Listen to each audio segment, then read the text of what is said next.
Sir నిన్న నాకు Suresh Reddy sir గారు చేశారు సార్, మాట్లాడి సార్ హరీష్ రావు సార్ ఇలా నంబర్ ఇచ్చేయండు, నేను మాజీ స్పీకర్ని మాట్లాడుతున్నాను, పాల్గొండ మండలం మాది అని చెప్పి ఢిల్లీలో ఉన్నాను బాబు, మీ పాస్పోర్ట్ డీటెయిల్స్ పెట్టండి అని చెప్పింది సార్. అవును అవును, సురేష్ రెడ్డి సారే ఇప్పుడు ఢిల్లీలో ఉన్నాడు, మన ఇండియన్ ఎంబాసీకి మాట్లాడుతున్నాడు, ఎక్స్టర్నల్ అఫైర్స్ మాట్లాడుతున్నాడు. నేనే చెప్పిన ఎట్లన్నా మన పిల్లల్ని తీసుకొచ్చుకుందామన్నా కొద్దిగా సీరియస్ తీసుకోండి అంటే పాపం సురేష్ రెడ్డి గారు వారు ఇప్పుడు ఎంపీ, మన బీఆర్ఎస్ పార్టీ రాజ్యసభ ఎంపీ, వారే సీరియస్ తీసుకొని ప్రయత్నం చేస్తున్నారు. అయితే ఇప్పుడు ఆ పెనాల్టీ ఏదో వేస్తారట జనరల్గా, అది తక్కువ చేసి కొద్దిగా తక్కువ పెనాల్టీ వేసేటట్టు చేస్తే ఏదైనా కట్టి మిమ్మల్ని బయటకు తీసుకొచ్చుకుందామని ప్రయత్నం చేస్తున్నాము. ఎక్కువ నేను పర్సూ చేస్తాను, ఆ ప్రదీప్ అగర్వాల్ నంబర్ తీసుకొని కూడా మాట్లాడతాను. మీరు సురేష్ రెడ్డి గారితో ఫోన్లో టచ్లో ఉండండి, మెసేజ్ కానీ ఫోన్ కానీ, నేను కూడా టచ్లో ఉంటాను. వీలైనంత తొందరగా దానికి ఒక పరిష్కారం తీసుకుంటాం.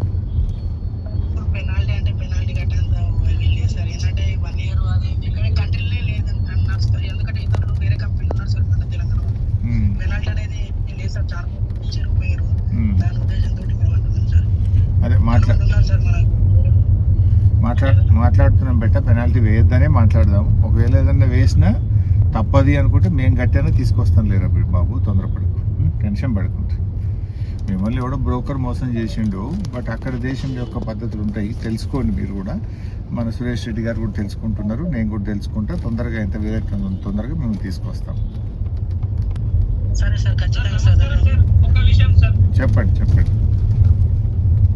సార్ ప్రాబ్లం ఏంటంటే సార్, వాళ్ళు చెప్పింది తోట పని చెప్పిన పనే ఉంది సార్, పని గురించి ప్రాబ్లం లేదు, కాకపోతే మాకు ఫుడ్ వల్ల స్టార్టింగ్ నుంచి ప్రాబ్లమే ఉంది సార్. ఫుడ్ బాగాలేదా?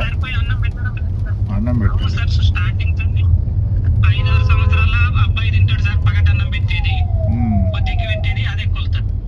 అయితే అన్నం సరిపోక మేము వచ్చిన వారం 10 రోజుల సార్ని కూడా చెప్పినాం, ఎవరు పట్టించుకోలే, పెట్టలేదు. తర్వాత 3 నెలల నాటికి మేమందరం ఒక రోజు పని చేసినాం సార్.